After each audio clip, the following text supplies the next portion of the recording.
The light-independent reactions of photosynthesis are commonly referred to as the Calvin cycle. And these reactions are specifically going to take place in the stroma of the chloroplast. So the stroma would be all of this area right out here, which is surrounding the thylakoids. And recall that the thylakoids here, this is where you would have those light-dependent reactions, or what we just refer to as the light reactions. So from the light reactions, out of that, we were getting ADP plus some phosphate turned into ATP. And that ATP is going to be located in the stroma here, and it is a valuable reactant of the light-independent reactions, or the Calvin cycle. And another thing that we had coming out of that was that we were going to have NADP plus actually go in and collect electrons that were energized electrons. So that means that we're also going to have NADPH located in the stroma as well. So both of those, just want to emphasize here, these were produced by the light reactions, and they are required reactants of the Calvin cycle.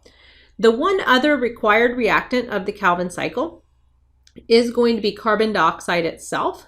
So carbon dioxide is going to be coming in through the leaf, and so this would be diffusing in from the stomata, which are the pores in the leaf, and that will provide the carbon source that we're working with. So in the stroma, we will take the carbon dioxide, the ATP, and also the NADPH, and we're going to be producing sugar from that. So the big product that we get from the light-independent reactions is that these are going to ultimately produce the sugar, or in other words, they are producing the carbohydrate.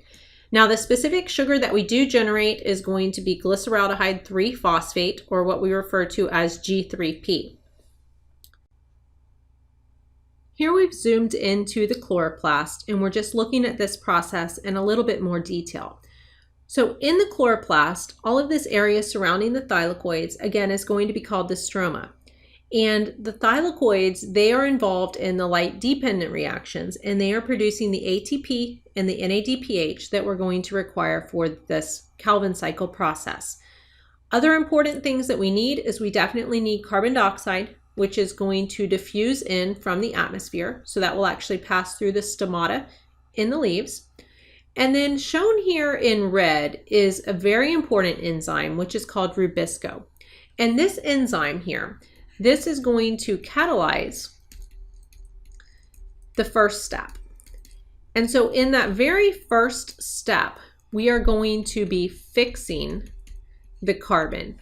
And what we mean when we say fixing the carbon is that we will actually be binding carbon dioxide, and we will be converting it into organic carbon. So Rubisco, it does have an active site to actually bind the carbon dioxide. So it is going to bind that, and it will be just beginning the whole Calvin cycle process. The Calvin cycle, it is a cycle, and as that cycle goes around, the output of this is going to be that we do get the G3P sugar. That sugar is going to be produced in the stroma, and that is a 3-carbon sugar. So to make G3P, it will require 3 carbon dioxides. So we are going to need 1 carbon dioxide molecule for each carbon that will be in that final sugar that we make. Now, G3P is a very simple, small sugar. Again, it's only 3 carbons. We can certainly take that and make more complex sugars from it. It is going to be very common that that would be turned into larger things like sucrose, which happens to be a disaccharide. We could turn it into a polysaccharide like starch as well.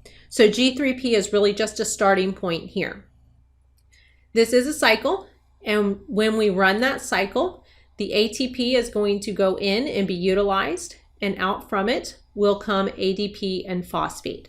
So notice that we are going to be returning necessary reactants to the light-dependent reactions, because the light reactions do require that they get ADP and phosphate so that they can actually make the ATP. And another thing that we're going to be doing is we're going to be taking that electron from NADPH to actually reduce the carbon dioxide. But when we do that, we're going to oxidize NADPH and it will turn back into NADP+. So if we look here, the NADP+ and the ADP and the phosphate, those will be important reactants of the light reactions that get replaced when the Calvin cycle actually runs. So the light reactions and the Calvin cycle, they are definitely dependent on each other because they will be exchanging forms of ATP and NADPH with each other.